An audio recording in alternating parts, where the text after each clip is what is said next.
मोर्चों पर बिहार की स्थिति आज क्या है? टाइम्स ऑफ इंडिया की एक रिपोर्ट के मुताबिक बिहार में हर 3 में से 2 घरों का कम से कम एक सदस्य दूसरे राज्य में काम करता है। 1981 में केवल 10 से 15% परिवारों में ही कोई प्रवासी मजदूर था, लेकिन 2017 तक ये आंकड़ा बढ़कर 65% हो गया। अखबार ने एक हालिया रिपोर्ट का हवाला देकर कहा कि 2023 में भारत के 4 सबसे व्यस्त अनरिजर्व रेल मार्ग बिहार से शुरू होने थे। ये इस बात का सबूत है कि बिहार का वर्किंग फोर्स किस तरह राज्य से बाहर जा रहा है।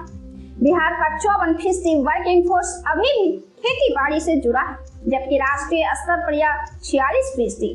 मैन्युफैक्चरिंग सेक्टर में सिर्फ 5% लोगों को रोजगार मिला है, जबकि राष्ट्रीय औसत 11% है। बिहार भारत की सबसे युवा आबादी वाले राज्यों में से एक है।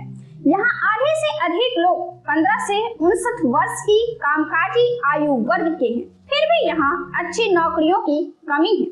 इंडियन एक्सप्रेस की एक रिपोर्ट में कहा गया है, नेशनल क्राइम रिकॉर्ड ब्यूरो के मुताबिक इसी अवधि राष्ट्रीय स्तर पर अपराध बढ़ने की दर 24% रही।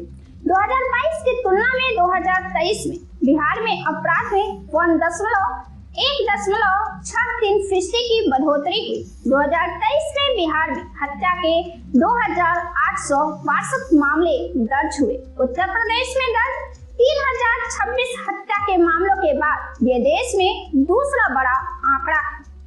सरकारी अधिकारियों और कर्मचारियों पर हमले के मामले में बिहार सबसे आगे रहा।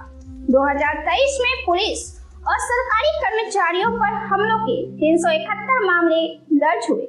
अगर बिहार एक देश होता तो यह लाइबेरिया से भी गरीब और दुनिया का 12वां सबसे गरीब देश होता। कुल सरकारी खर्च बिहार राज्य की जीडीपी का 34% है, जो राष्ट्रीय औसत से लगभग दोगुना है।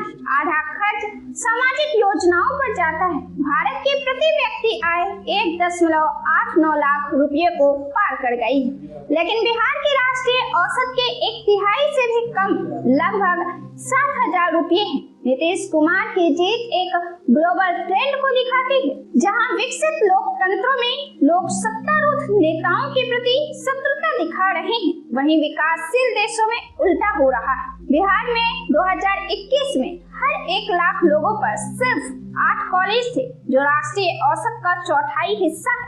मैन्युफैक्चरिंग सेक्टर में सिर्फ 6% लोग काम करते हैं और शहरी महिलाओं की श्रम भागीदारी दर सिर्फ 16% है।